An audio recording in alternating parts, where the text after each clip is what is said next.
Greeting students. आज हम class 11th के सब्जेक्ट के बारे में, उसकी थ्योरी, प्रैक्टिकल, टोटल, उसकी यूनिट्स के बारे में बात करेंगे पहले। उसके बाद हम फर्स्ट अपनी जीरो यूनिट स्टार्ट करेंगे। तो सबसे पहले मैं आपको बता दूं बच्चों, हमारा जो सब्जेक्ट है वो फिज़िक्स है। फिज़िक्स का जो कोड होता है वो 042 होता है, ये याद रखना आप। ये आपके काम आएगा 12th क्लास में, बोर्ड में। तो अब से पहले अभी से आपको इसको याद रखना पड़ेगा। 042 फिज़िक्स का जो कोड होता है वो 042 को होता है। हमारा जो मेन फोकस रहेगा बच्चों, वो हमारा रहेगा थ्योरी पे। थ्योरी जो होती है, थ्योरी आती है 70 मार्क्स की। जो प्रैक्टिकल होता है वो 30 मार्क्स का होता है। तो टोटल इस तरह से हमारा 100 बन जाता है। तो हमारा मेन फोकस जो रहेगा थ्योरी पे रहेगा। प्रैक्टिकल में बाद में करेंगे। उसके पहले हम सारा थ्योरी के ऊपर काम करेंगे। थ्योरी में काम करेंगे। इसके बाद बच्चों पहले मैं आपको ये बता देता हूँ कि हमारी जो यूनिट्स हैं, टोटल यूनिट्स हमारी 10 यूनिट्स हैं। अब 10 यूनिट्स के अंदर चैप्टर्स भी बच्चों, ये नहीं है कि ये एक एक यूनिट्स हैं, इनके अंदर चैप्टर्स भी होते हैं। यूनिट्स के अंदर चैप्टर्स होते हैं। तो मैं सबसे पहले आपको बता देता हूँ, जो हमारी फर्स्ट यूनिट है वो है यूनिट्स एंड मेजरमेंट्स। इसके अंदर हम 4 चैप्टर पढ़ेंगे। 4, इसके टोटल 4 चैप्टर्स हैं। ऐसी काइनेमेटिक्स है। काइनेमेटिक्स के भी हम क्या करेंगे, 4 चैप्टर्स पढ़ेंगे। ये अपनी 9th क्लास में भी पढ़ा था। 9th क्लास का सारा बेसिक यहाँ पे बस थोड़ा ब्रॉड दिखा रखा उसमें, और कुछ नहीं है। ऐसे ही आपने 9th क्लास में 3rd यूनिट है जो न्यूटन लॉ ऑफ मोशन, ये भी आपने वहाँ पे पढ़ी थी। इसके अंदर आपने 2 पार्ट पढ़ने हैं, 2 चैप्टर मतलब कि इसमें कोई चैप्टर नहीं बचा। ये अपने आप में एक सिंगल यूनिट्स है, ठीक है। वर्क एनर्जी पावर ये आपने 9th क्लास में पढ़ रखी है। यहाँ पे डेरिवेशन भी पढ़ोगे, यहाँ पूरे डिटेल में इसको पढ़ोगे आप। ये यूनिट आपने कभी नहीं पढ़ी बच्चों, ये बिल्कुल आपके लिए नई है। जो 5th यूनिट है ये आपके लिए बिल्कुल नई है। तो मैं इसको सर्कल कर देता हूँ, ये बिल्कुल आपके लिए नई है। इससे पहले वाली जो चीज़ें हैं ये भी आपके लिए क्या है, लगभग नई है, क्योंकि इसके अंदर बहुत सारी चीज़ें जो आपने 9th क्लास में नहीं पढ़ी उससे थोड़ा सा हट के पढ़ेंगे। तो फर्स्ट यूनिट है, 5th यूनिट है। इस 5th यूनिट में भी जो आपके चैप्टर आते हैं, टोटल चैप्टर 2। ग्रेविटेशन में कोई चैप्टर नहीं है, सिंगल यूनिट है अपने आप में, इसमें कोई चैप्टर नहीं आएगा। ये खाली अपने आप में एक ही चैप्टर है। ग्रेविटेशन के बारे में भी आप पढ़ चुके पहले। थर्मल प्रॉपर्टी जो मैटर के अंदर 5 चैप्टर बच्चों, जो कि CBSE में दिए गए हैं, ठीक है। तो आपके ये 5 चैप्टर हैं। इसके बाद है 8 चैप्टर, थर्मोडाइनमिक्स। थर्मोडाइनमिक्स में 2 चैप्टर है बच्चों, 2 चैप्टर यहाँ बनते हैं। काइनेटिक थ्योरी ऑफ गैस में कोई चैप्टर नहीं है, सिंगल अपने आप में एक ही चैप्टर है, ये सिंगल ही है। यहाँ पे भी सिंगल है, ठीक है। इसके बाद है लास्ट 10th यूनिट, इसमें 2 चैप्टर है। जो सबसे लेंथी यूनिट्स है बच्चों आपकी 10th यूनिट है। उसके बाद आपकी 7th यूनिट है। सबसे लेंथी हमारी बस इस 11th क्लास के सिलेबस में 7th और 10th यूनिट आती है, बाकी आपकी ज़्यादा बड़ी यूनिट्स नहीं है। मेन जो टाइम लगता है हमारा इनमें लगता है, 7th यूनिट में और 10th यूनिट में। तो आज हम सबसे पहले तो देखो, हम पहले यूनिट्स मेजरमेंट मेन जो फर्स्ट यूनिट का नाम है यूनिट्स एंड मेजरमेंट, इसके बारे में डिस्कस नहीं करेंगे। इससे पहले हम करेंगे 0 यूनिट्स, जो बेसिक है। जब तक आपको फिजिक्स के अंदर बेसिक नहीं समझ में आएगा तो तब तक आपको यूनिट्स मेजरमेंट का चैप्टर समझ में नहीं आएगा, और आगे 12th क्लास तक कोई भी प्रॉब्लम आपसे सोल्व नहीं हो पाएगी। तो सबसे पहले हम जो करेंगे यहाँ पे बात, हम सारी की सारी फिजिक्स की बेसिक बातें पढ़ेंगे। सबसे पहला काम क्या होता है बच्चों, आपको अपना बेस क्लियर करना है। तो आपको बेस क्लियर करना है, तो बेस क्लियर करने के लिए आपको सबसे पहले 0 यूनिट्स पढ़नी पड़ेगी। फिजिक्स के अंदर आपकी जो यूनिट्स है वो है फर्स्ट यूनिट। हम फर्स्ट यूनिट नहीं पढ़ेंगे, 0 यूनिट पढ़ेंगे पहले। तो 0 यूनिट का नाम करते हैं बच्चों पहले 0 यूनिट। बहुत से टीचर इसको करते नहीं है, बताते नहीं है 0 यूनिट्स के बारे में। तो सबसे पहले आपको 0 यूनिट्स के बारे में पता होना चाहिए। 0 यूनिट क्या होती है बच्चों, 0 यूनिट के अंदर मैं पहले आपको ना कुछ मैथ के बारे में पढ़ेंगे। 0 यूनिट जो है वो मैथमेटिकल है। मैं मैथमेटिकल लिख सकता हूँ इसको, मैथमेटिकल यूनिट भी बोल सकते हो। इसके अंदर हम टोटली मैथ्स के बारे में पढ़ेंगे।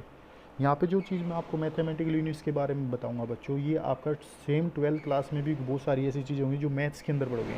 जो नॉन मेडिकल के स्टूडेंट है, जो नॉन मेडिकल के स्टूडेंट्स हैं, जो नॉन मेडिकल स्टूडेंट जो 12th क्लास में जाएंगे, वहाँ पे मैथ्स के अंदर ये सारी चीज़ें पढ़ेंगे जो आज मैं आपको 11th क्लास में बताऊँगा, ठीक है। आज मैं जो बताने जा रहा हूँ आपको 11th क्लास में, 12th क्लास की कुछ मैथ की बातें भी होंगी जो आपके आगे काम आएंगी। तो ध्यान से इसको देखना, इस वीडियो को देखना, ठीक है। तो हम स्टार्ट करते हैं बच्चों। सबसे पहले मैथमेटिकल यूनिट्स के अंदर जो फर्स्ट चीज़ आती है, जो फर्स्ट टॉपिक हमारा, फर्स्ट टॉपिक के अंदर हमारे आते हैं, मैं पहले आपको ना एक ट्रिग्नोमेट्री के बारे में बता दूँ। ट्रिग्नोमेट्री, आपने ट्रिग्नोमेट्री कल जो रेशो पढ़ी थी, ट्रिग्नोमेट्रिकल रेशो 10th क्लास में पढ़ी थी, इसके बारे में डिस्कशन कर लेते हैं। मैं ना एक शॉर्टकट ट्रिक बता देता हूँ। कई बच्चे उनको वैल्यूज़ को रटने की कोशिश करते हैं, तो आप उनको प्लीज़ रटे ना, ठीक है। तो मैं आपको एक शॉर्टकट ट्रिक बता देता हूँ। यहाँ पे ट्रिग्नोमेट्रीज वैल्यूज़ को, उनकी वैल्यूज़ को निकाल लेते कैसे मैथ्स के अंदर। ये हर कॉम्पिटिटिव एग्ज़ाम में आपके लिए काम भी आएगी। आगे जितने भी आप कॉम्पिटिटिव एग्ज़ाम दोगे, छोटे से छोटे बड़े से बड़े एग्ज़ाम में, काफ़ी बार क्या होता है कि हम भूल जाते हैं ये वैल्यूज़ को। तो इन वैल्यूज़ को याद करने के लिए आपके लिए मैंने एक फॉर्मूला बनाया है। पहले आप क्या करोगे, यहाँ पे लिखोगे साइन थीटा, फिर लिखना आपको कोस थीटा, फिर लिखना आपको टेन थीटा, फिर लिखना है यहाँ पे L L R L, 4 4 R. इसका मतलब क्या बच्चों, एल का मतलब यहाँ लेफ्ट, आर का मतलब right, left left right left, 4 4 right. ये आपका क्या है, फॉर्मूला है। साइन का उल्टा क्या होता है, साइन का क्या होता है बताओ, साइन का क्या होता है। साइन का बच्चों देखो आपने पढ़ा होगा, साइन का उल्टा कोशिकेंट। कोस थीटा क्या होता है, सीकेंट थीटा। टेन का क्या होता है, कोट थीटा। अब साथ में हम वैल्यूज़ भी लिख लेते हैं। जीरो एंगल, एंगल की वैल्यू यहाँ एंगल लिख लेता हूँ मैं। एंगल की जो वैल्यूज़ होती हैं 0, 30, 45 डिग्री, 60 डिग्री और 90 डिग्री, ये हमारी वैल्यूज है बच्चों एक साथ। तो ये फॉर्मूला देखो कैसे करना है आपको क्या करना पड़ेगा, इस फॉर्मूले को इस तरह से याद रखना पड़ेगा। Sine theta cos theta tan theta, फिर नीचे इसके रेसिप्रोकल लिखना है। साइन का रेसिप्रोकल कोसिकेंट, कोस का सीकेंट, टेन का कोट होता है। इसको याद रखना, तो आप सेंटेंस में इसको याद रख सकते हो। Left right left, 4 4 right. ये आपकी शॉर्टकट ट्रिक है। इससे आप इन वैल्यूज़ को, कोई भी आपको अगर वैल्यू निकाली है, उनमें से किसी की भी वैल्यू निकालनी है, तो आप इसके मेथड से निकाल सकते हैं। मैं आपको निकाल के दिखा देता हूँ कैसे निकालनी है। सपोज हमें निकालनी है sine of 30 degree, sine 30 degree value निकालनी है। साइन 30 डिग्री के लिए आपको देखो यहाँ देखना पड़ेगा। साइन 30 के लिए क्या करना पड़ेगा, साइन के ऊपर जाना पड़ेगा। जब आप इन वैल्यूज़ को, जब आप इन फॉर्मूले का यूज़ करोगे, तो क्या करना आपको, जो ऊपर वाली है उसको नीचे वाले से डिवाइड करना है। जैसे लेफ्ट है, लेफ्ट को 4 से डिवाइड करना है। अगर कोस में निकालनी है तो आर को 4 से डिवाइड करना है। टेन में निकालनी है तो लेफ्ट को राइट से डिवाइड करना है। अगर आप इन वालों को निकालना चाहते हो, कोसिकेंट सीकेंट या कोट थीटा की वैल्यू आप फाइंड आउट करना चाहते हो, तो उल्टा करना है। उल्टा कैसे करना है, 4 को लेफ्ट से, फिर 4 को राइट से, फिर राइट को लेफ्ट से डिवाइड करना है। इस तरह से आपका वैल्यूज़ निकल के आ जाएगा, ठीक है। तो सबसे पहले करते हैं, देखो पहले आपको साइन 30 की वैल्यू निकाल के दिखा देता हूँ। साइन 30, साइन पे जाना आप सबसे पहले। साइन यहाँ पे है, साइन यहाँ पे, तो इसकी वैल्यू क्या है, लेफ्ट बाई 4। मैंने बताया था अगर हम ऊपर वाली वैल्यू निकालेंगे तो ऊपर वाली वैल्यूज़ के लिए हम क्या करें, ऊपर वाले को नीचे वाले से डिवाइड करेंगे, और नीचे वाली वैल्यूज़ का यूज़ करेंगे, नीचे वाली को ऊपर वाली से डिवाइड कर देंगे। तो लेफ्ट बाई 4, लेफ्ट बाई 4 का मतलब क्या होता है, जो हमारा लेफ्ट है, अब लेफ्ट किसका, अब एंगल देखना है यहाँ 30 डिग्री, 30 डिग्री का लेफ्ट, 30 डिग्री यहाँ है, 30 डिग्री का लेफ्ट इधर है, 30 डिग्री का राइट उधर है। तो 30 डिग्री के लेफ्ट में आपको ये देखनी कितनी वैल्यूज है, एक वैल्यूज है। अगर राइट में देखते हैं तो कितनी होती, 3 वैल्यू। कैसे, 1 2 3। अगर राइट में देखेंगे तो 3 वैल्यू है, जो लेफ्ट में देखेंगे तो 1 वैल्यू है। तो इसके लेफ्ट में, 30 के लेफ्ट में केवल एक वैल्यू है। तो आप क्या लिखोगे यहाँ पे, अंडर रूट में लेफ्ट में कितनी वैल्यू, 1 वैल्यू, नीचे 4। तो ये क्या आ जाएगा, 1/4। 1/4 का रूट क्या होता है, 1/2। तो साइन 30 की वैल्यू कितनी आ गई बच्चों हमारी, 1/2। इस तरह से आप निकाल सकते हो। ऐसे ही आपको कोस में निकालनी है। मान लेते कोस 60 डिग्री निकालना है, कोस 60 निकालना है, तो कोस 60 के लिए फॉर्मूला क्या बनेगा, कोस 60, कोस थीटा यहाँ पे है, ऊपर वाला यूज कर रहे तो ऊपर वाले को नीचे वाले से डिवाइड करेंगे, राइट बाई 4। राइट कितना, राइट देखो ये रहा 60, 60 के राइट में कितनी वैल्यूज, 1। राइट में तो 1 है, लेकिन लेफ्ट में पूछा जाता तो कितनी होती, 3 होती। लेकिन हमें तो राइट वाली पूछी है क्योंकि फॉर्मूले में राइट है। तो राइट में वैल्यू कितनी, फिर से 1 है, 1 है तो नीचे फिर से 4। कोस 60 कितना आ जाएगा, फिर से 1/2। साइन 30 और कोस 60 की वैल्यू क्या होती है, 1/2 होती है, आपको पता है। ये आप इस तरह से वैल्यू निकाल सकते हो बच्चों। ये थी शॉर्टकट ट्रिक। एक वैल्यू और निकाल के दिखा देता हूँ मैं आपको अगर फाइंड आउट करनी है साइन ऑफ 60 डिग्री, तो साइन 60 डिग्री कैसे निकालोगे, साइन में फिर से जाएंगे, फॉर्मूला बनाएंगे, लेफ्ट बाई 4 लेफ्ट साइन 60 के लेफ्ट में कितनी वैल्यू 1 2 3, तो 3 वैल्यू, नीचे पोन में 4, तो क्या आएगा ऊपर √3/2, तो ये हमारा वैल्यूज आ जाएगा निकल के।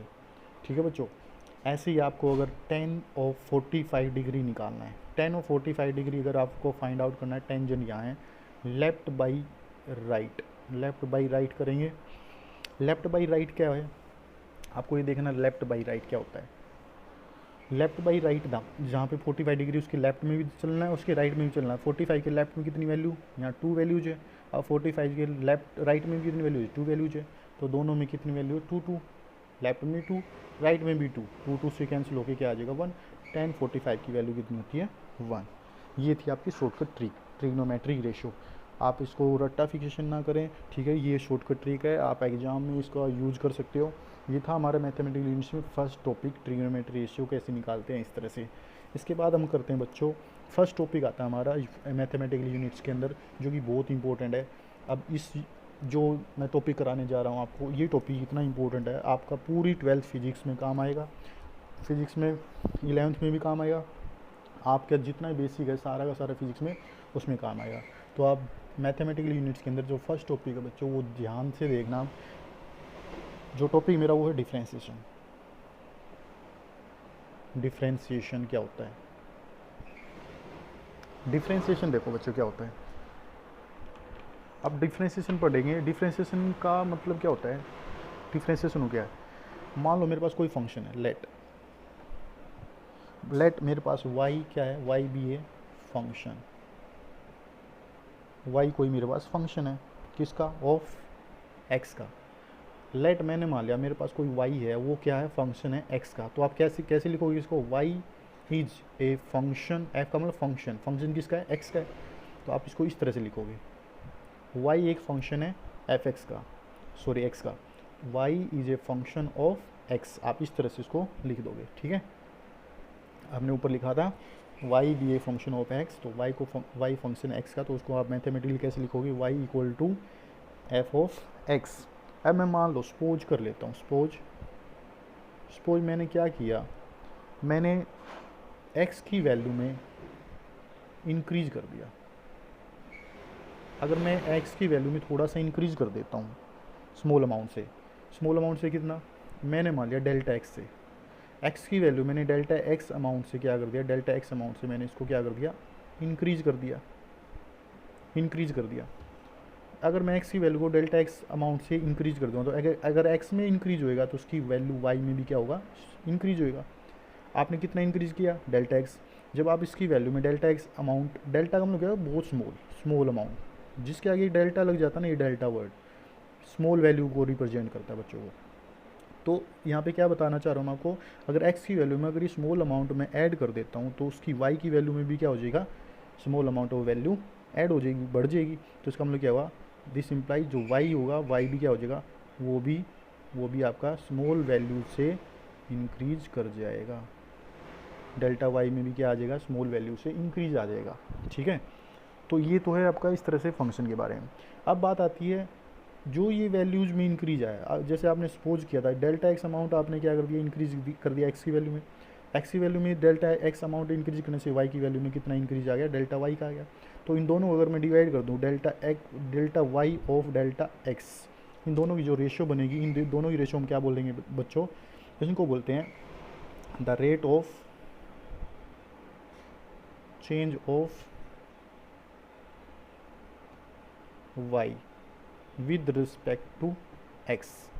इस पूरी टर्म को कैसे डिफाइन करेंगे, ये क्या बन जाएगा, एक रेट बन जाएगा, और ये जो डेल्टा लगा इसको क्या बोलते हैं, चेंज बोलते हैं, rate of change of y, इसको बोलते हैं विद रिस्पेक्ट टू। डिवाइड वाली साइन को क्या बोलते हैं, विद रिस्पेक्ट टू किसके, x के रिस्पेक्ट में y की वैल्यू में जो चेंज हुआ है उसको बोलते हैं क्या, डिफ्रेंशिएशन या डेरिवेटिव। और डेरिवेटिव हम किससे रिप्रेजेंट करते हैं, डेरिवेटिव को रिप्रेजेंट करते हैं हम dy/dx। जैसे हमें जो इसको रिप्रेजेंट करना है वैसे, तो delta y by delta x को हम क्या रिप्रेजेंट करते हैं, dy/dx भी रिप्रेजेंट कर सकते हैं।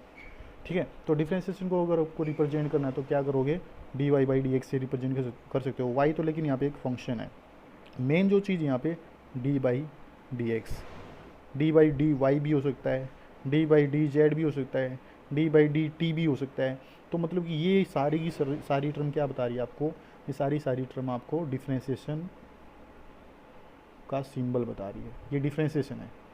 डिफ्रेंसिएशन को हम इन सिंबल से क्या करते हैं, यूज करते हैं। इसका मतलब क्या है, डेरिवेटिव, इसको हम ऐसे बोल सकते हैं, डेरिवेटिव ऑफ, जैसे इसको बोला था, किसका था, Y with respect to X, X के रिस्पेक्ट में था। ऐसे ही अगर मान लो यहाँ पे वाई होता तो derivative Y with respect to X ये बन जाता है। अगर ऐसे मान लेते हैं यहाँ पे मैं ले लेता पी होता, तो क्या लिखते हैं, derivative of P with respect to Y लिख देते। अगर मान लो यहाँ पे टी होता तो क्या लिखते हैं, derivative of T with respect to Z बोल देते। इसका मतलब क्या है कि जो टी है, टी का डेरिवेटिव करना है जेड के रिस्पेक्ट में, वाई का डेरिवेटिव करना है एक्स के रिस्पेक्ट में, और पी का डेरिवेटिव करना वाई के रिस्पेक्ट में। ऐसे ही टी का डेरिवेटिव अगर आपको टी के रिस्पेक्ट में करना है तो डी टी कैंसिल हो जाएगा, कुछ नहीं बचेगा, वन बचेगा। तो इसका मतलब क्या होगा, टी का रिस्पेक्ट में उसके सेम की वैल्यू से अगर आप डिवाइड करते हैं तो उसकी वैल्यू वन आएगी। अगर आपने डी एक्स का एक्स के ही रिस्पेक्ट में डेरिवेटिव करना है तो दोनों कैंसिल हो क्या बन जाता है, वन, उसकी वैल्यू वन आ जाती है। तो ये है डेरिवेटिव बच्चों। डेरिवेटिव को ध्यान से रखना, मैं दोबारा बता रहा हूँ, डेरिवेटिव जो होता है डिफ्रेंसिएशन का जो दूसरा नाम उसको डेरिवेटिव ही बोलते हैं, ठीक है। इसका जो दूसरा नाम उसको डेरिवेटिव ही बोलते हैं। जो डेरिवेटिव है बच्चों उनको हम D by D X, D by D Y, D by D Z, D by D T, यहाँ पे एक्स वाई जेड टी ये सारे के सारे क्या है, वेरिएबल हैं। वेरिएबल क्या होते हैं, जो जिनकी वैल्यू वेरी करती रहती है, नाम से पता चल जाता है वेरी, वेरी का मतलब चेंज करना। तो आपके जितने भी ये वेरिएबल्स हैं बच्चे, यहाँ पे कोई भी वेरिएबल आ सकता है।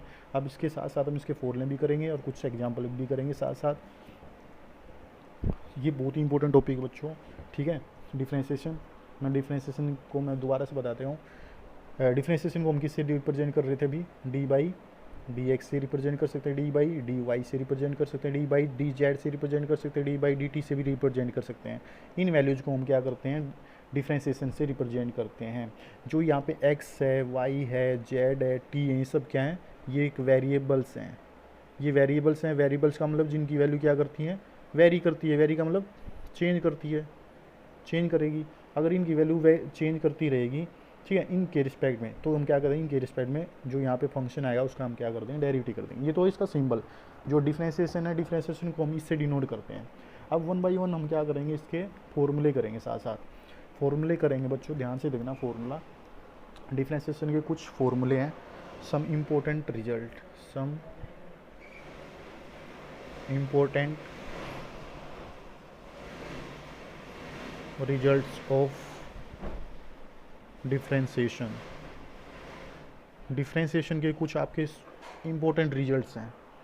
जो फर्स्ट रिजल्ट है बच्चों, मैं आपको साथ साथ एग्जांपल भी देता जाऊंगा और इसका फॉर्मूला भी बताता जाऊंगा।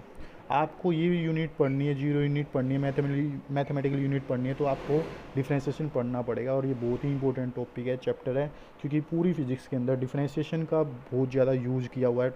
आफ्टर 12th क्लास में भी अगर आप आओगे, ठीक है, अगर किसी कॉलेज में भी जाते हैं वहाँ पे भी आपका डिफ्रेंसिएशन यूज होगा। 12th क्लास की बात है, ठीक है। इसमें ये 11th क्लास में भी आएगा आपका। जो जिन बच्चों के पास नॉन मेडिकल है वो बच्चे आप अपना ये चैप्टर मैथ का 11th क्लास में भी कर सकते हैं। मैं ये सारी बेसिक बातें आपको साथ साथ बता रहा हूँ, ठीक है। तो कुछ इंपॉर्टेंट रिजल्ट है डिफ्रेंसिएशन का। जो सबसे पहला है, मैंने मान लिया इफ़ वाई फंक्शन है किसका, कांस्टेंट क्वांटिटी का। अगर y किसी कांस्टेंट क्वांटिटी का फंक्शन है, कांस्टेंट को मैंने किससे रिप्रेजेंट कर लिया, c से रिप्रेजेंट कर लिया। अब ये क्या फंक्शन है, वही बात आ गई, मैंने स्टार्टिंग में बताई थी। y फंक्शन है किसका, कांस्टेंट क्वांटिटी का। मैं आपको फॉर्मूला लिख देता हूँ बच्चों। जब भी किसी का डेरिवेटिव करना हो, किसी कांस्टेंट सिंगल कांस्टेंट क्वांटिटी होनी चाहिए, अकेली, बिल्कुल एलोन, ये बिल्कुल अकेली एलोन, बिल्कुल अकेली कांस्टेंट क्वांटिटी है, तो हम क्या लिखते हैं, y का डेरिवेटिव करेंगे एक्स के रिस्पेक्ट में। डिफ्रेंसिएशन कर दो, डिफ्रेंसिएशन करना तो ये डिफ्रेंसिएशन का सिंबल लगा दिया। किसके रिस्पेक्ट में करना है, एक्स के रिस्पेक्ट में करना है। मैं आपको एक्स के रिस्पेक्ट में ही कर रहा हूँ। सबसे पहले एक्स के रिस्पेक्ट में सीख लो, उसके बाद हम वाई जेड टी बाद में सबके भी रिस्पेक्ट में कर लेंगे, ठीक है। पहले हम क्या करें, डिफ्रेंसिएशन करें एक्स के रिस्पेक्ट में। एक्स के रिस्पेक्ट में आपको वाई का डिफ्रेंसिएशन करना, डेरिवेटिव करना, तो कैसे करोगे आप, D by D X of, यहाँ कॉन्स्टेंट की वैल्यू रख देंगे। जब भी ऐसे कोई कांस्टेंट की वैल्यू आ जाए, अकेली होनी चाहिए, ये नहीं कि उसके साथ कोई दूसरी क्वांटिटी मल्टीप्लाई, नहीं, यहाँ पे खाली अकेली एक कांस्टेंट क्वांटिटी होनी चाहिए और नीचे क्या है, वेरिएबल है। अब यहाँ पे जो कांस्टेंट क्वांटिटी आएगी वो कांस्टेंट क्वांटिटी बिल्कुल सेम नहीं होनी चाहिए, जैसे एक्स है, मतलब वेरिएबल नहीं होनी चाहिए, कांस्टेंट होनी चाहिए। जब कोई कांस्टेंट क्वांटिटी, देखो ये तो वेरिएबल है, यहाँ पे क्या है, कांस्टेंट क्वांटिटी है। जब कोई कांस्टेंट क्वांटिटी आ जाती है यहाँ पे, तो उस खाली अकेली कांस्टेंट क्वांटिटी का डेरिवेटिव एक्स के रिस्पेक्ट में जब करेंगे, किसी वेरिएबल के रिस्पेक्ट में करेंगे, तो वो क्या आएगा, जीरो। ये याद रखना, ये बहुत इंपॉर्टेंट प्रॉपर्टी है, बहुत ज़्यादा इंपॉर्टेंट फॉर्मूला है, ये बहुत जगह आपका यूज होएगा। मैं इसका साथ साथ एग्जांपल दे देता हूँ आपको। मान लो मेरे पास y की वैल्यू है 3, अब 3 है तो इसका डेरिवेटिव लेना है, डेरिवेटिव ले लो। y का डेरिवेटिव लेंगे x के रिस्पेक्ट में, तो y की वैल्यू रखेंगे यहाँ पे, y की वैल्यू है कितनी, 3। 3 क्या है, अकेली कांस्टेंट क्वांटिटी है, नीचे क्या वेरिएबल है, ये कांस्टेंट है। जब इस तरह से आ जाए तो मैंने आपको बताया था फॉर्मूला लगाना, तो सीधा कर देना क्या, जीरो, तो उसकी वैल्यू आ जाएगी जीरो। और भी एग्जांपल ले लेते हैं बच्चों, ये फर्स्ट एग्जांपल था। सेकंड एग्जांपल, y की वैल्यू जैसे मैंने मान ली t है, D by D X of T ले लिया यहाँ पे, D by D X of T की वैल्यू, टी क्या है, सॉरी यहाँ पे वाई रखेंगे पहले, वाई की वैल्यू क्या है, टी है। तो टी की, देखो टी क्या बताता, कांस्टेंट क्वांटिटी, वाई मान ली कांस्टेंट क्वांटिटी टी है, और ये क्या वेरिएबल। जब यहाँ पे अकेली कांस्टेंट क्वांटिटी आ जाती है और नीचे वेरिएबल हो तो फिर से क्या हो जाएगा, जीरो। ऐसे ही और भी एग्जांपल कर सकते हो। वाई की वैल्यू मान लियो मैंने ले ली 10 है, तो D by D X of, derivative करेंगे वाई का डेरिवेटिव किसके रिस्पेक्ट में, वाई का डेरिवेटिव, वाई की वैल्यू कितनी है 10, 10 का क्या हो जाएगा, जीरो। ये आपके क्या है बच्चों, एग्जांपल है। ये फर्स्ट फॉर्मूला है जो आपका बहुत जगह यूज होएगा, तो प्लीज़ इसको याद रखना अच्छे से। अब सेकंड फॉर्मूले पे चलते हैं बच्चों। सेकंड फॉर्मूला क्या कहता है, सेकंड आइडेंटिटी कहती है, इफ़ अगर मेरा वाई कोई फंक्शन है, अगर वाई मेरे पास कोई फंक्शन है, किसका, मान लो कि मेरे पास कोई फंक्शन है, कोई कांस्टेंट क्वांटिटी है और साथ में कोई मेरे पास वेरिएबल भी है, ठीक है। इस तरह से y क्या है, सॉरी यहाँ पे मैं ले लेता हूँ x ले लेता हूँ। मान लो कि मेरे पास कोई भी फंक्शन है, ऐसे ले ले, y equal to C into में x, ये ले लेते हैं। वालो यहाँ पे देखो, दोबारा बता रहा हूँ मैं आपको, if y is a function of c into X, C क्या है, कांस्टेंट क्वांटिटी है, x क्या है, वेरिएबल है, c यहाँ है कांस्टेंट और x क्या है यहाँ वेरिएबल है। देखो पहले वाले केस में क्या था, खाली कांस्टेंट थी। अब बात कर रहा हूँ मैं, अगर कांस्टेंट के साथ कोई चीज़ मल्टीप्लाई हो जाए या कोई वेरिएबल मल्टीप्लाई में आ जाए, तो तब आप इसको कैसे करोगे, तब इसका डिफ्रेंशिएशन कैसे करोगे आप, तो डी बाई डी एक्स के रिस्पेक्ट में कर रहे हैं, किसका कर रहे हैं, वाई का, फिर से वाई की वैल्यू रखेंगे, D by D X Y की वैल्यू क्या है, सी इंटू में एक्स, सी क्या कांस्टेंट क्वांटिटी है। अब क्या करना आपको, इस ब्रैकेट से जो कांस्टेंट क्वांटिटी है उसको क्या कर दो बाहर। देखो वहाँ पे क्या थी, खाली सिंगल थी, अगर खाली सिंगल क्वांटिटी होती तो उसका जीरो कर देते हैं हम, जैसे ये कर रखा हमने, ठीक है। अगर ये, लेकिन यहाँ पे खाली अकेली कांस्टेंट क्वांटिटी नहीं है, अब इसके साथ क्या है, कोई वेरिएबल है, तो क्या करो, इसको हम क्या कर लेते हैं, बाहर निकाल लेते हैं। जब मैं इसको मैं बाहर निकाल लूँगा सी को, तो अंदर क्या बचेगा, सी को ले लिया मैंने बाहर, अंदर बचेगा D by D X of x, अंदर बचेगा एक्स। देखो ये भी डी एक्स है और ये भी एक्स डी एक्स है, डी एक्स से डी एक्स कैंसिल हो जाएगा, ये इससे कैंसिल हो गए, क्या बचेगा यहाँ पे, सी आ जाएगा। तो ये कांस्टेंट, तो ये आपका जब कोई कांस्टेंट और वेरिएबल इस तरह से मल्टीप्लाई हो, उसका डेरिवेटिव करना, तो आपको ये फॉर्मूला लगाना बच्चों, इस तरह से स्टेप टू स्टेप करना है। पहले y का, फिर y की वैल्यू रखो, फिर ये देखो कांस्टेंट बाहर है तो कांस्टेंट को बाहर ले लेते हैं, अंदर जो बचेगा फिर उसका डेरिवेटिव करना है। ये आपका सेकेंड था। अब इसके बाद करते हैं इसका एग्जाम्पल कर लेते हैं बच्चों। एग्जाम्पल देखो, फर्स्ट एग्जाम्पल ले लेता हूँ। मेरे पास मान लो y की वैल्यू है 2x, y की वैल्यू कितनी है 2x, आपको डेरिवेटिव करना है इसका x के रिस्पेक्ट में, तो y का डेरिवेटिव करो x के रिस्पेक्ट में, कैसे करोगे, d by D X of 2 of x twice of x। अब 2 क्या कांस्टेंट क्वांटिटी और x क्या है वेरिएबल क्वांटिटी, मैंने बताया था अभी थोड़ी देर पहले। जब ऐसे कांस्टेंट क्वांटिटी वेरिएबल के साथ मल्टीप्लाई आ जाए तो इस कांस्टेंट को क्या कर लो, यहाँ से बाहर निकाल देते हैं, यहाँ से बाहर निकाल देंगे, 2 बाहर आ जाएगा, अंदर क्या बचेगा, D x by D x से कैंसिल हो जाएगा, तो क्या बचेगा यहाँ पे 2, तो ये वैल्यू आ जाएगी 2, ये आंसर इसका। एक और एग्जांपल कर लेते हैं, y की वैल्यू मान लो मेरे पास है 10x, इसका डेरिवेटिव करना आपको x के रिस्पेक्ट में, तो कैसे करोगे, d by D X of Y, D by D X of Y की वैल्यू क्या रख दो यहाँ पे 10x, 10 को फिर से क्या करेंगे बाहर लेंगे, अंदर क्या बचेगा डी बाई डी एक्स से कैंसिल हो गई, क्या बचेगा 10, ये इसका आंसर आ जाएगा। ठीक है बच्चों, लास्ट को एक एग्जांपल और ले लेता हूँ मैं। y की वैल्यू मैंने मान ली यहाँ पे 10 ऑफ x है, चलो 10 ऑफ t ले लेते हैं, और ये क्या है, 10 दोनों ही दोनों क्या है, इसमें क्या है, ये तो कांस्टेंट था, मैं यहाँ मेंशन कर देता हूँ, ये कांस्टेंट है और ये क्या है, ये वेरिएबल है। अब कैसे करोगे, फिर से D by D X of Y, D by D X of Y की वैल्यू रख दो 10 इंटू में टी। अब देखो फिर से वही है, कांस्टेंट के टर्म को बाहर निकालना, अंदर क्या बचा T, D T by D X, D T by D x, ये आपका आंसर आ जाएगा। बस यहाँ तक छोड़ना है। तो ये था आपका बच्चों डेरिवेटिव का सेकंड फार्मूला। अब हम करेंगे थर्ड फार्मूला। हम पहले आज डिफ्रेंशिएशन को अच्छे से कर लेते हैं, इसके बाद इंटीग्रेशन आएगा, फिर इंटीग्रेशन को भी ऐसे करना है। ये इंटीग्रेशन और डिफ्रेंशिएशन दोनों ही बहुत ही इंपॉर्टेंट टॉपिक है, जब तक ये नहीं सीखोगे तो फिजिक्स नहीं आएगी आपको, तो इसको प्लीज़ अच्छे से देखें।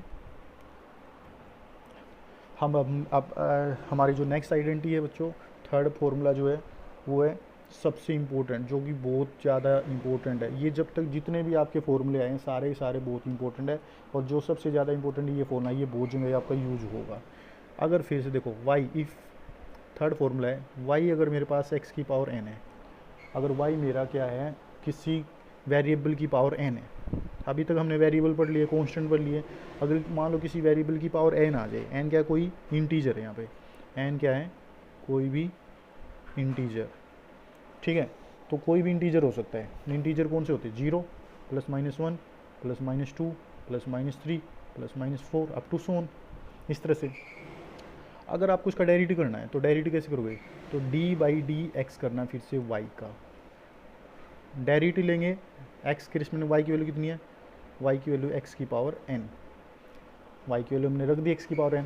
अब इसकी x की पावर n का जब भी डेरिवेटिव करना, ध्यान से देना है, वेरिएबल यहाँ पे भी है, यहाँ पे भी है, ठीक है। तो वेरिएबल की पावर का करना है पहले, तो जब आप वेरिएबल की पावर का करोगे तो कैसे करोगे, पावर आगे करनी है, मल्टीप्लाई में इसकी पावर में से 1 माइनस कर देना, बस डायरेक्ट आंसर आ जाएगा आपका। क्या बताया मैंने, दोबारा देखो, y का डेरिवेटिव कर दिया, फिर y की वैल्यू हमने रख दी कितनी, x की पावर n, n इंटीजर है। जब भी आपके पास ऐसी फॉर्म बन जाए, वेरिएबल की पावर n और नीचे क्या हो, वही वेरिएबल हो, अगर आपको सेम वेरिएबल के सेम रिस्पेक्ट में करना हो तो क्या करना पड़ेगा, जो उसकी पावर है उस पावर को आगे और उसके साथ में उसको क्या कर दो, मल्टीप्लाई कर दो, इसकी पावर में से 1 माइनस कर दो। पावर इसकी कितनी 10 थी, मल्टीप्लाई का साइन, और इसकी पावर में से क्या कर दो, 1 माइनस कर दो, ठीक है। अब एग्जाम्पल से करें बच्चों, एग्जाम्पल दे देता हूँ मैं आपको, एग्जाम्पल के साथ साथ करते रहेंगे मुझको। इफ़ मेरे पास अगर y की वैल्यू मेरे पास मान लेते हैं x की पावर 5 है, ठीक है, x की पावर 5 है, अगर मेरे पास वेरिएबल की पावर x की पावर 5 है तो कैसे करोगे आप इसको, d by D X of Y equal to d by D X of Y की वैल्यू क्या, x की पावर 5 है।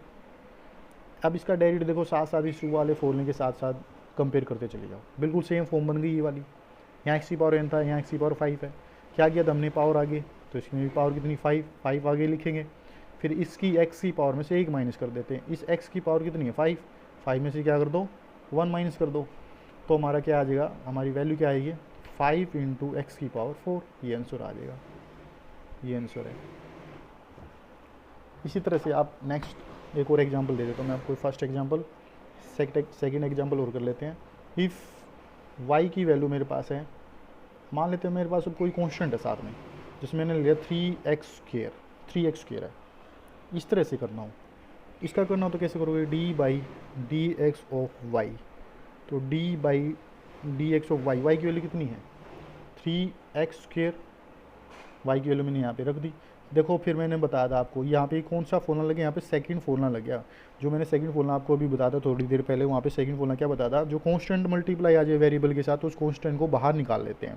तो यहाँ से पहले क्या करोगे, कांस्टेंट को बाहर निकालो, d बाई डी एक्स, जो अंदर बचेगा एक्स की पावर 2 बचेगा, क्यों, क्योंकि ये वेरिएबल ये वेरिएबल, आपको ये देखना है यहाँ पे जो वेरिएबल होता है वो यहाँ पे होना चाहिए, अगर यहाँ है तो उसको इस ब्रैकेट के अंदर रखना है, अगर यहाँ वाला वेरिएबल यहाँ नहीं है तो उसको बाहर निकाल देना है फिर, ठीक है, तो वो कांस्टेंट में आ जाता है।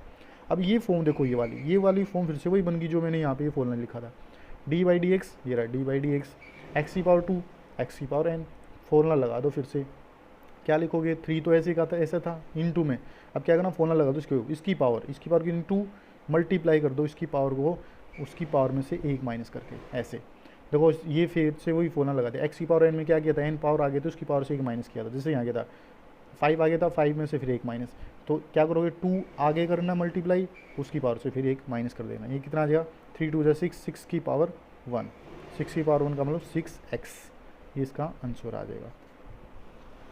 ठीक है बच्चों, ये थे आपके एग्जाम्पल। एक लास्ट एग्जाम्पल और करा देता हूँ मैं इसके साथ। इफ़ अगर y की वैल्यू मैं ले लेता हूँ, मेरे पास है 4x की power 5, 4x raise to power 5, तो d बाई डी एक्स अगर आपको इसमें निकालना है y में, तो कैसे निकालोगे, d by D X, Y की वैल्यू रखेंगे 4x की पावर 5 या 4x रेज टू पावर 5, यहाँ से कॉन्स्टेंट को बाहर निकालेंगे, d by D X of x raise to power 5, फिर से फॉर्मूला लगेगा, पावर क्या करनी है आगे मल्टीप्लाई, इसकी पावर से क्या करना है एक माइनस, 4 5 जा कितना हो जाएगा 20, 20x रेज टू पावर 4, ये आपका क्या आ जाएगा आंसर। ऐसे करना बच्चों। ये आपके मैंने 3 एग्जाम्पल करा दिए, थर्ड एग्जाम्पल था आपका, ये एक ही फॉर्मूले के ऊपर मैं 3 एग्जाम्पल आपको दे रहा हूँ। ठीक है, आप इन तीनों को अच्छे से प्रैक्टिस करें, मैं बाद में इसी वीडियो में आपको कुछ क्वेश्चन दे दूँगा साथ में, तो आप उनकी भी प्रैक्टिस करके देखना। ठीक है, मैं तब तक नेक्स्ट आइडेंटिटी पे चलता हूँ।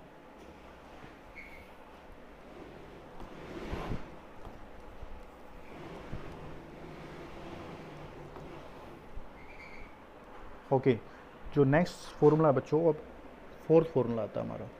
आज हम पहले डिफ्रेंशिएशन कंप्लीट करेंगे, डिफ्रेंशिएशन के कुछ रूल है, ये कंप्लीट करने के बाद फिर हम आगे चलेंगे। इफ़ मेरे पास अगर y की वैल्यू है u प्लस में v, u भी वेरिएबल है और v भी वेरिएबल है, ये दोनों क्या है, ये दोनों वेरिएबल है। मैं पहले यहाँ लिख देता हूँ, ये दोनों वेरिएबल्स हैं। अगर आपको इस तरह से डेरिवेटिव करना है तो फिर से क्या करोगे, d by D X of Y, तो d by D X of Y की वैल्यू रखोगे यहाँ पे u प्लस वी। अगर प्लस में दो वेरिएबल आ जाए इस तरह से फॉर्मूले में, तो क्या करोगे आप, इनको अलग अलग, दोनों का क्या करोगे, अलग अलग डेरिवेटिव करोगे, D U by D X plus D V by D X. Example ले लेते हैं इसका आप साथ में। इफ़ फर्स्ट एग्जाम्पल है, y की वैल्यू मेरे पास है 2x प्लस में 1, ठीक है, 2x प्लस में 1 है, तो d बाई डी एक्स करना आपको y का, तो कैसे करोगे आप, d by D X of Y, Y की वैल्यू है कितनी 2x प्लस में 1, तो यहाँ से देखो ये u है और ये क्या है v, ये u का काम कर रहा है, ये v का काम कर रहा है। जब ये u और v का काम कर रहा है तो क्या कर दिया था हमने, इनको सेपरेट कर दिया था अलग अलग, तो इनको क्या कर दो, सेपरेट कर दो अलग अलग, d by D X of, पहले u की टर्म अलग लिख दो, d by D X of v की टर्म क्या है 1 है, उसको अलग रख दो। अब यहाँ पे वही फॉर्मूले लग गए बच्चों जो मैंने अभी पीछे बताए थे, फर्स्ट फॉर्मूला, ये बिल्कुल फर्स्ट फॉर्मूला, ये कांस्टेंट क्वांटिटी आ गई।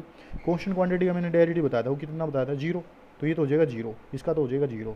अब बच्चा ये एक कांस्टेंट है एक वेरिएबल है, तो कांस्टेंट को बाहर निकाला था, अंदर क्या बचा d by D x by D X, plus में इसका क्या हो गया 0, ये कैंसिल हो गया, यहाँ गया बचेगा 1, तो 2 1 जा 2, ये 2 इसका क्या आ गया आंसर। इस तरह से आपको सोल्व करना बच्चों ये सोल्व क्वेश्चन।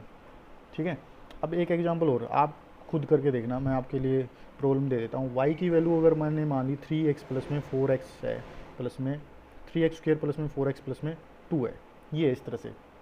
चलो इसको मैं खुद देता हूँ सोल्व, उसके बाद मैं आपको प्रॉब्लम दे देता हूँ। इस क्वेश्चन को मैं सोल्व करके दिखा देता हूँ एक बार और।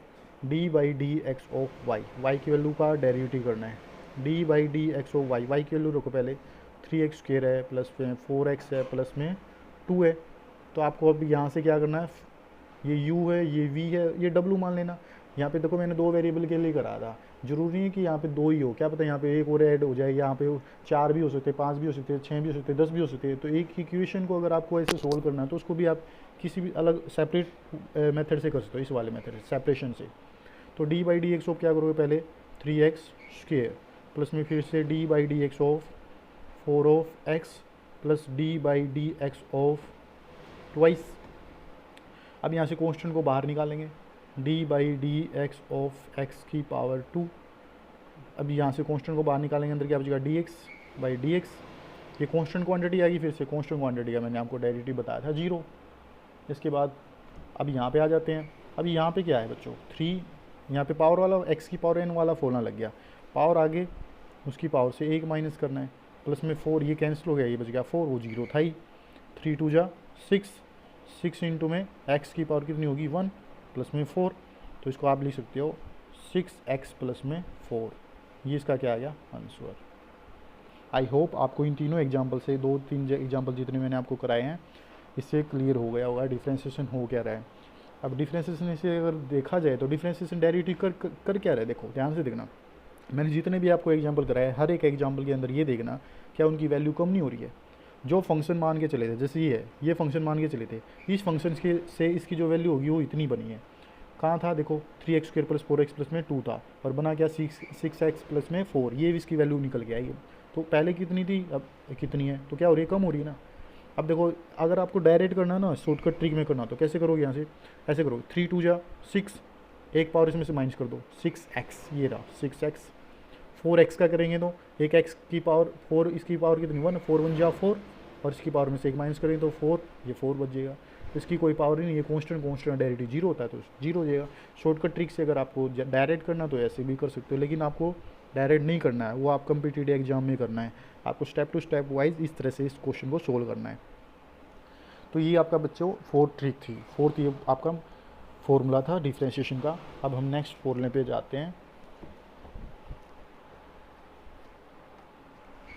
हमारा जो नेक्स्ट फॉर्मूला बच्चों वो है प्रोडक्ट रूल, फिफ्थ आइडेंटिटी है प्रोडक्ट रूल, जिसको हम प्रोडक्ट रूल बोलते हैं। ये भी बहुत इंपॉर्टेंट है। फिफ्थ आइडेंटिटी का नाम है प्रोडक्ट रूल। प्रोडक्ट रूल क्या कहता है, इफ़ अगर y एक फंक्शन है दो वेरिएबल की प्रोडक्ट का, ये फर्स्ट फंक्शन है, ये सेकंड फंक्शन है, दोनों के दोनों क्या है, u और v क्या हमारे वेरिएबल है, और वेरिएबल है तो दोनों के दोनों क्या है, ये फर्स्ट फंक्शन है और सेकंड फंक्शन है। ये फर्स्ट फंक्शन है y का, ये सेकंड फंक्शन है y का।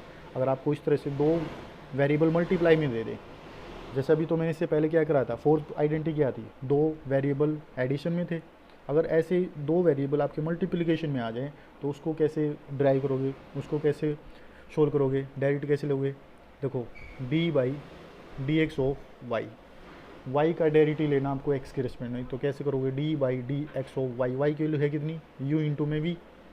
ये फर्स्ट फंक्शन है और ये सेकंड फंक्शन है। मैं आपको यहाँ बार बार इसलिए मेंशन कर रहा हूँ ताकि आपको याद रहे फर्स्ट फंक्शन कौन सा, सेकंड कौन सा है। अगर आपको इसको डेरिवेटिव करना तो कैसे करोगे, सब फॉर्मूला सर बच्चों, यहाँ पे फॉर्मूला क्या है, फर्स्ट फंक्शन सेम, फर्स्ट कौन सा u, फर्स्ट था u, फर्स्ट को रखो सेम, सेकंड का क्या कर दो v है सेकंड, तो उसका क्या ले लो डेरिवेटिव। देखो u क्या है, फर्स्ट है, फर्स्ट को एज इट इज रख दो, मल्टीप्लाई में जो सेकंड है उसका क्या ले लो डेरिवेटिव ले लो, d/dx किसका ले लिया, v का ले लिया, फिर प्लस का साइन लगाना है। अब सेकंड जो था उसको क्या रख दो, सेम रख दो, और जो फर्स्ट था उसका क्या ले लो डेरिवेटिव ले लो। ये आपकी आइडेंटिटी है बच्चों। दोबारा देखो, अगर हमारे पास दो वेरिएबल मल्टीप्लाई में है तो उसको बोलते हैं प्रोडक्ट रूल, और प्रोडक्ट रूल में डेरिवेटिव करना है तो कैसे करोगे, d/dx ऑफ y फंक्शन का डेरिवेटिव कर दिया, y की वैल्यू यहाँ पे रख दी u into V, u first function है, v सेकंड फंक्शन है, फर्स्ट फंक्शन को सेम करेंगे, सेकंड का क्या कर दो डेरिवेटिव, प्लस में सेकंड फंक्शन क्या करो सेम रख दो, फर्स्ट का क्या कर दो डेरिवेटिव रख दो। तो ये हमारे क्या है, ये हमारा फॉर्मूला प्रोडक्ट रूल का। अब इसको एग्जाम्पल के साथ करेंगे साथ साथ बच्चों। एग्जाम्पल, फर्स्ट एग्जाम्पल है, इफ़ अगर y की वैल्यू मेरे पास है बच्चों 2x प्लस में 1, मल्टीप्लाई में 3x प्लस में 1, 3x प्लस में 1, तो ये मेरा क्या है फर्स्ट फंक्शन, और ये मेरा क्या है सेकंड फंक्शन है। ये u हो गया, ये v हो गया, मतलब कि ये u है और ये पूरा का पूरा क्या है v है। तो फर्स्ट फंक्शन मेरा ये, सेकंड फंक्शन ये, तो उसका डेरिवेटिव करना तो उसके अकॉर्डिंग चलना साथ साथ, d/dx ऑफ y, y की वैल्यू रखो, d/dx ऑफ y, y की वैल्यू क्या है, y की वैल्यू रखेंगे 2x प्लस में 1 मल्टीप्लाई 3x प्लस में 1। ये फर्स्ट फंक्शन, ये सेकंड फंक्शन, फिर से ये मैं बार बार इसलिए बता रहा हूँ आपको, नीचे आपको नहीं लिखना है, ठीक है, ये मैं बस समझाने के लिए आपको बता रहा हूँ। फर्स्ट फंक्शन है, सेकंड फंक्शन आपको नहीं लिखना बच्चों, ठीक है, आप समझ के करना इसको। आपको क्या बताया था मैंने, फर्स्ट फंक्शन क्या रखना सेम, तो फर्स्ट फंक्शन क्या 2x प्लस में 1, इसको क्या रखोगे सेम, फिर क्या करना है दूसरे का क्या लेना है डेरिवेटिव, दूसरा कौन है 3x प्लस में 1, उसका क्या लेना है डेरिवेटिव, फिर प्लस का साइन था, फॉर्मूले के साथ साथ चलना है। अब सेकंड में क्या है, सेकंड फंक्शन क्या रखना है, सेकंड ये है, सेकंड को क्या रखना है सेम एज इट इज रख दो, मल्टीप्लाई फर्स्ट का क्या कर दो डेरिवेटिव, फर्स्ट डेरिवेटिव क्या है 2x प्लस में 1 है। अब बात करते हैं 2x प्लस में 1, इसका डेरिवेटिव लेंगे, डेरिवेटिव देखो u प्लस वी, यहाँ पे u प्लस वी वाली आइडेंटिटी लगी जो मैंने फोर्थ फॉर्मूला बताया था इससे पहले, वो वाली आइडेंटिटी लगा दो। जब प्लस में आ जाए तो मैंने क्या बताया था, सेपरेट कर दो, अलग अलग कर दो इसका डेरिवेटिव। तो D by D X of पहले क्या करो 3x का करोगे, प्लस में फिर D by D X of किसका करोगे 1 का करोगे, प्लस में 3x प्लस में 1, फिर यहाँ पे क्या करोगे D by D X of, यहाँ पे भी क्या बन गया सेपरेशन, सेपरेशन कर देते हैं यहाँ पे भी D by D X of 2x plus में D by D X of 1, ये आ जाएगा। अब ध्यान से देखना, ये बाहर वाला तो फंक्शन ऐसे कैसा चल रहा है 2x plus 1, D by D X of, यहाँ पे मैंने क्या बताया था जब कॉन्स्टेंट टर्म और वेरिएबल आ जाए तो कॉन्स्टेंट को बाहर लेंगे, अंदर क्या बचेगा D x by D X, plus में कॉन्स्टेंट का क्या बताया था 0, प्लस में 3x प्लस में 1 इंटू में फिर से यहाँ पे कॉन्स्टेंट बाहर D x by D X, plus में उसका क्या आ जाएगा 0, ये डी एक्स से डी एक्स कैंसिल, यहाँ भी डी एक्स से डी एक्स कैंसिल हो जाएगा, यहाँ 3 बचेगा और यहाँ 2 बचेगा। अब यहाँ पे क्या करेंगे बच्चों, ध्यान से देखना, हमारा क्या बचा 2x plus 1 equal to 2x plus 1 into में 3, प्लस में 3x प्लस में 1 इंटू में 2, ये बचा है। 3 को इससे मल्टीप्लाई करो, 3 2 जा 6x प्लस 3, प्लस में 3 2 जा 6x प्लस में 2, 6x और 6x कितने हो जाएगा 12x, प्लस में 3 और 2 5, तो ये क्या आ जाएगा हमारा आंसर, ये हमारा है आंसर। इस तरह से बच्चे आपको प्रोडक्ट रूल को सोल्व करना है। आप इस एक एग्जांपल के जरिए आप बहुत सारे एग्जांपल कर सकते हो। मैं आपको ना प्रॉब्लम दूंगा इस वीडियो के एंड में, इस वीडियो के एंड में जैसे ही मैं ये वीडियो एंड करने वाला हूँगा तो उस टाइम मैं आपको कुछ ना कुछ इससे एग्जांपल दे दूँगा सभी के, तो आप उसको प्लीज़ सोल्व करके देखना। ये आपका बेसिक है बहुत सारा, जो कि आपका पूरे 12th क्लास तक नहीं आगे तक काम आएगा। तो बच्चों अब नेक्स्ट टॉपिक पे चलते हैं, सॉरी नेक्स्ट आइडेंटिटी पे चलते हैं, 6 आइडेंटिटी। अब हम ट्रिग्नोमेट्री की आइडेंटिटी करेंगे। ट्रिग्नोमेट्रिक जो फंक्शन थे हमारे कोस थीटा साइन थीटा, उनकी भी डेरिवेटिव करेंगे, उनकी भी डिफ्रेंसिएशन करके देखेंगे। अब मैं अपने ट्रिग्नोमेट्री के फंक्शन लिख लेता हूँ। इफ फर्स्ट फंक्शन है अगर वाई मेरे पास फंक्शन है साइन ऑफ एक्स का, ठीक है, वाई फंक्शन है साइन एक्स का, तो आपको अगर डेरिवेटिव करना है वाई का, D by D X of Y का डेरिवेटिव करना तो कैसे करोगे, D by D X of Y की वैल्यू कितनी साइन ऑफ एक्स। जब भी आपके पास इस तरह से साइन एक्स सीधा फॉर्मूला, आपकी फिजिक्स के अंदर सीधा ऐसे मिलेगी टर्म, साइन एक्स का डेरिवेटिव कर दो एक्स के रिस्पेक्ट में, ठीक है। जब भी आपके पास इस तरह से डायरेक्ट फॉर्मूला मिले तो उसका फॉर्मूला लिखना आपको कोस ऑफ एक्स। साइन एक्स का डेरिवेटिव होता है कोस एक्स, याद रखना बच्चों, ये बहुत इंपॉर्टेंट आइडेंटिटी है जो कि यूज होएगी। 7th आइडेंटिटी है, इफ़ अगर y की वैल्यू मेरे पास है कोस एक्स, अब कोस का करके देख लेते हैं, तो D by D X of Y करना है, D by D X of Y की वैल्यू क्या है cos of X. Cos X का जब डेरिवेटिव करोगे तो वो साइन का किया डेरिवेटिव तो कोस होता है, लेकिन जब कोस का करेंगे तो माइनस साइन हो जाएगा, माइनस साइन एक्स, ये याद रखना है, माइनस याद रखना है आपको। ये आइडेंटिटी याद रखनी पड़ेगी, बहुत ज़्यादा इंपॉर्टेंट है, ये सबसे ज़्यादा फिजिक्स में यूज़ होती हैं ट्रिग्नोमेट्री की आइडेंटिटी, ठीक है। नेक्स्ट, इफ़ y की वैल्यू मेरे पास, अब मान लिया मैंने tan x है, टेंजेंट थीटा है या tan x है, टेंजेंट x है, टेंजेंट x होगा तो आपको फिर से डेरिवेटिव करना पड़ेगा D by D X of tangent x। Tangent x का डेरिवेटिव क्या होता है सीकेंड स्क्वायर x, डायरेक्ट याद रखना, ये आपके फॉर्मूले बच्चों डायरेक्ट फिजिक्स में यूज होंगे। tan x का डेरिवेटिव होता है सीकेंड स्क्वायर x। नेक्स्ट है आइडेंटिटी, इफ़ y की वैल्यू मेरे पास है कोट एक्स, ठीक है, कोट एक्स दे रखा है, तो D by D X of जो y करोगे तो D by D X of cot of X. Cot X का जो डेरिवेटिव होता है बच्चों वो होता है माइनस का कोसिकेंड स्क्वायर एक्स, ये याद रखना। ये ट्रिग्नोमेट्री की आपकी सिंबल चल रहे हैं। टोटल फॉर्मूले हमारे पास 9 हो चुके हैं, बीच में ट्रिग्नोमेट्री के आए हैं, ट्रिग्नोमेट्री के 4 हो चुके हैं और भी हैं। 10th जो फॉर्मूला है वो आपका फॉर्मूला देखो कौन सा है, अगर इफ़ y की वैल्यू अगर आपके पास है सीकेंड x, तो अगर आपको डेरिवेटिव करना है y का तो d by D X of सीकेंड of x। सीकेंड x का जो डेरिवेटिव होता है बच्चों वो होता है सीकेंड x टेंजेंट x, ये आपको याद रखना पड़ेगा, फॉर्मूला ये भी है। नेक्स्ट फॉर्मूला क्या है, अगर y की वैल्यू आपके पास कोसिकेंट x है तो डी बाई डी एक्स करना है आपको वाई का, तो D by D X of cosecant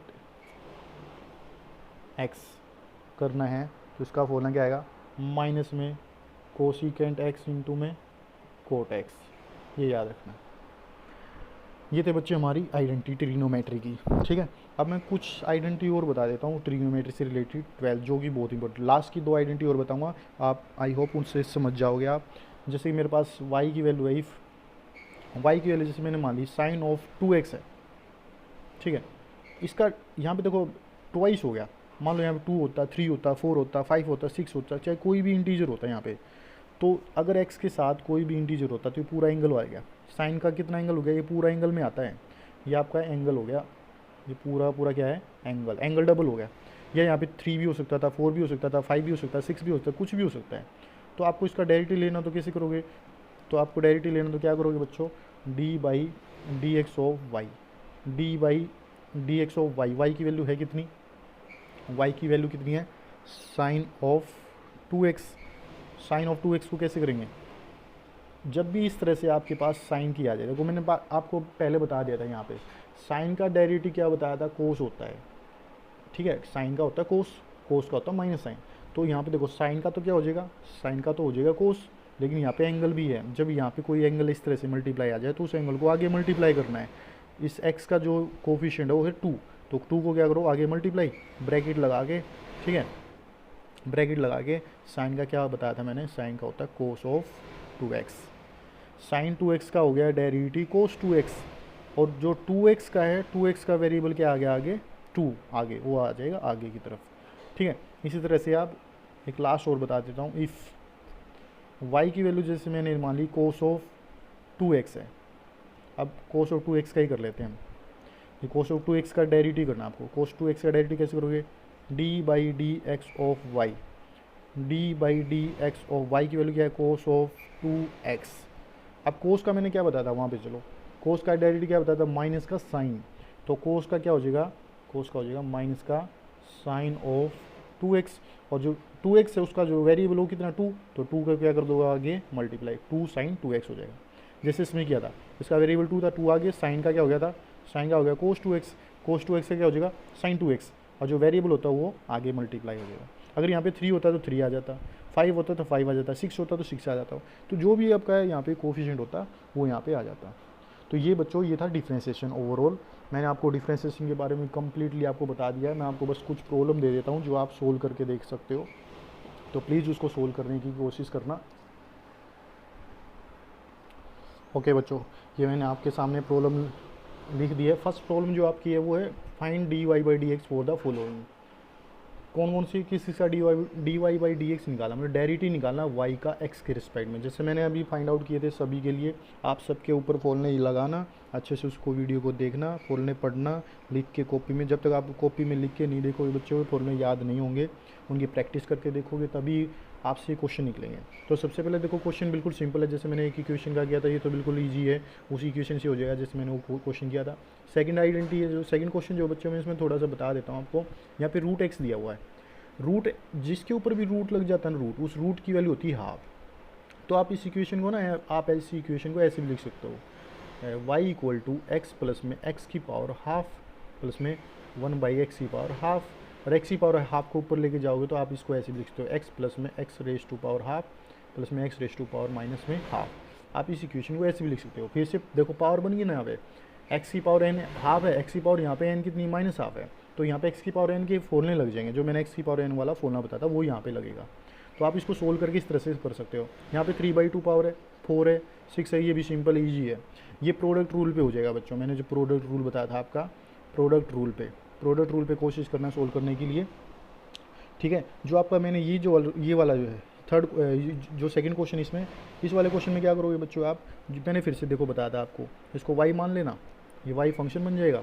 तो ये पावर कितनी बताई थी, हाफ बताई थी, तो पावर हाफ बताई थी, तो वाई की वैल्यू क्या हो जाएगी 4x² माइनस में 7 इस की पूरे की पावर क्या हो जाएगी हाफ। फिर से इसके ऊपर डेरिवेटिव करोगे आप, डेरिवेटिव कैसे करोगे इसको मैं, चलो इसको इस क्वेश्चन में सोल्व करके दिखा देता हूँ, थोड़ा अलग है। D by D X of Y, D Y by D X of Y, Y की वैल्यू रख देते हैं यहाँ पे, कितनी वाई की वैल्यू 4x² माइनस में 7 इसकी पावर कितनी हाफ, ये पूरा पूरा क्या बन जाएगा, वही एक्स की पावर एन का फॉर्मूला। तो क्या करते हैं, पावर को आगे लिख देते हैं, फिर डेरिवेटिव लेते हैं किसका, डेरिवेटिव ले लेते हैं हम किसका, देखो पावर को तो हम लिखेंगे आगे, पावर को आगे लिख के उसके साथ उसका फंक्शन भी लिखना है, 4x² माइनस में 7 मल्टीप्लाई में, तो इसकी पावर ये थी, पावर आगे लिखी, ये फंक्शन है ऐसे कैसे लिख दिया। अब क्या करना है, अब d/dx करना है आपको इस फंक्शन का। अब फंक्शन कौन था, 4x² माइनस में 7, फिर से यहाँ सेपरेशन करना है, ये सेपरेशन मेथड आ जाएगा यहाँ पे। सेपरेशन मेथड कैसे करोगे,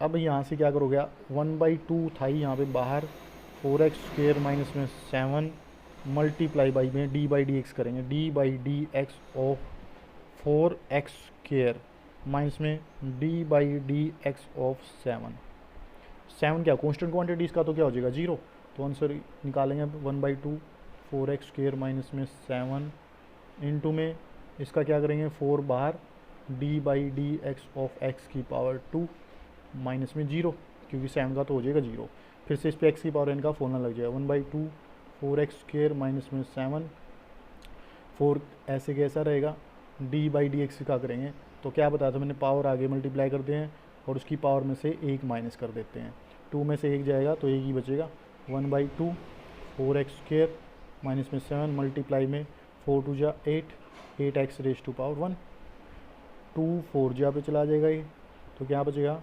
4x इंटू में 4x² माइनस 7, ये आपका आंसर आ जाएगा बच्चों। आई होप आपको ये वीडियो अच्छी लगी होगी, ठीक है।